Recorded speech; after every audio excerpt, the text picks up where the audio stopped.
Hello guys! Hello fire sign, Leo Aries Sagittarius.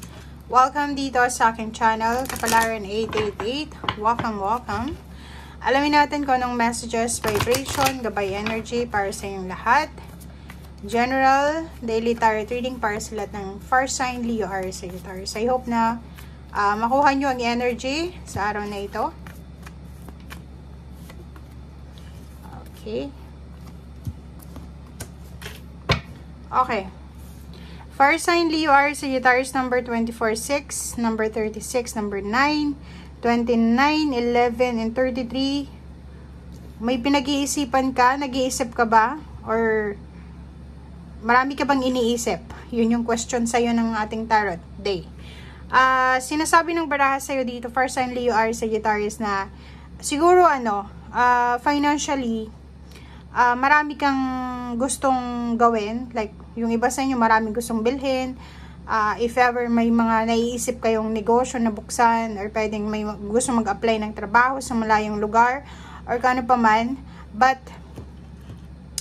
hindi kayo makapag-desisyon kasi nasa stuck up energy kayo, stagnant energy, restricted energy, imprisonment siya, 'di ba? So ibig sabihin, meron kang naiisip na posibleng paraan or pwedeng decision making to.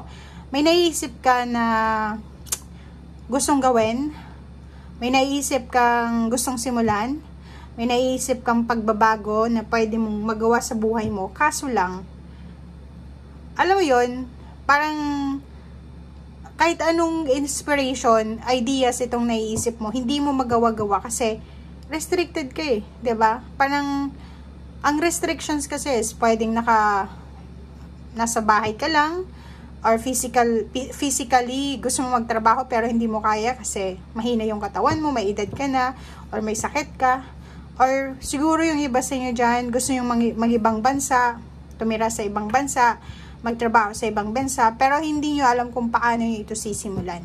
Okay? Sa araw na ito, if ever yun ang problema mo, wag mong ikikwento yun sa ibang tao. Okay? Kasi, posibleng, yung inspiration mo, yung ideas mo, or eto man na iniisip mo siya ngayon, ay pwedeng nakawin ng taong kakilala mo. Okay? Lalo na kung business ideas ito, guys. Wag mong sasabihin sa kakilala mo. Nakikita ko rin sa'yo dito na mag-iingat ka sa araw na ito dahil may posibleng magnanakaw sa kapaligiran, sa paligid mo. If ever napupunta ka sa malayong lugar, or pwedeng magta-travel ka, or pwedeng ang nakikita natin dito is transportation to, bus, airport, mga stations, ano ba? Kung ano man to na lugar, mall, or sa mga matataong lugar, make sure na ingatan mo yung mga valuable things mo, mga gamit na personal, pera, wallet, dokumento, or kano pa man. Kasi pwedeng manakaw ito. Okay? Nakikita na rin natin dito na siguro naghihintay ka ng balita.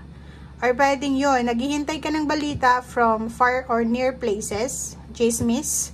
Pwedeng chismis to. Pwedeng naghihintay ka ng chismis. Pwedeng naghihintay ka ng may gusto kang malaman eh. 'Di ba? May inaalala ka siguro, or meron kang concern sa sarili mo or sa ibang tao. Pero hindi mo magawa kasi restricted ka. Ang isa din dito na restrictions na nakikita ko is, for example, gusto mong makibalita sa ibang tao or sa taong kakilala mo or relatives mo. Ang problema, restricted ka eh. Pwedeng nakablock kayo sa bawat isa or kaaway mo yung taong ito, so wala kang mababalitaan sa kanya. Okay? So, eto siya. It's either nasa malayong lugar, nasa malapit lang ang taong yan. Okay. Thank you.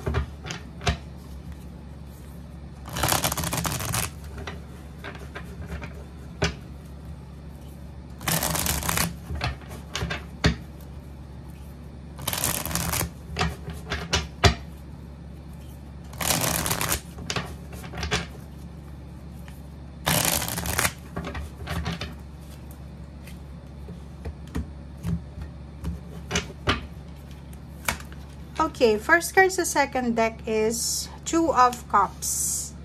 Relationship, partnership, collaboration, and Two of Wands. Wow. Nakikita ko dito may mga fire sign Leo or Sagittarius. It's either single ka or pwedeng in relationship. Pwedeng ang choices na to, it's either relationship or work. 'Di ba? So, sa araw na ito, yun, nag-iisip ka ng tamang solusyon.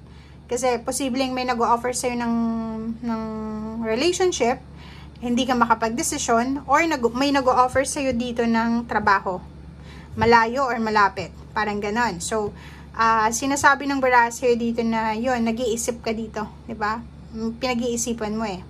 Hindi ka makapag-desisyon kasi hindi mo alam eh. Confused ka. So, yun. Andito yung Hermit. So, sinasabi ng Hermit card na naghahanap ka sa araw na ito ng solusyon. Naghahanap ka ng liwanag, ng clarity, ng enlightenment, ng awakening, ng wisdom, information, ideas, inspiration. So, pag sinabing Hermit, make sure na pag-isipan mo talaga itong decision making na gagawin mo. Okay? Make sure na bigyan mo to ng sapat na oras para, 'di ba, magmuni-muni ka. Spend time alone, spend time sa nature, spend time sa sarili mo, sa mga options mo, sa mga choices mo. Timbangin mo yung sitwasyon. Medyo napapagod ka. Parang nakikita ko sa'yo dito, pagod na pagod ka. Fire sign Leo or Sagittarius. Sobrang pagod ang nararamdaman mo or pagod. And naghahanap ka ng solusyon kung paano mo mariresolve itong mga issues sa pagod mo, lalo na sa usaping pera. Financially, yun yung yun yung concern mo dito. Yun yung concern ng mga fire sign is makahanap sila ng solusyon sa mga problema nila sa financial. Makahanap sila ng solusyon sa mga pagod na paano ba maaalis yung pagod nila, ano ba yung pwedeng solution na resolution para 'di ba? Magkaroon sila ng peace of mind lalo na sa usaping salapi. Choices. Naghahanap ka ngayon ng solusyon. Kaso lang, yun lang. Hindi ka makapag-desisyon. Bakit? Kasi nga, natatakot ka sa rejection. Hindi ka, like, relationship itong pinag-iisipan mo or work. Sinasabi ng barahan na natatakot ka. Kasi ayaw mong, like, natatakot ka na baka itong choice na to na pipiliin mo is magdala sa'yo ng pain and heartaches. Okay?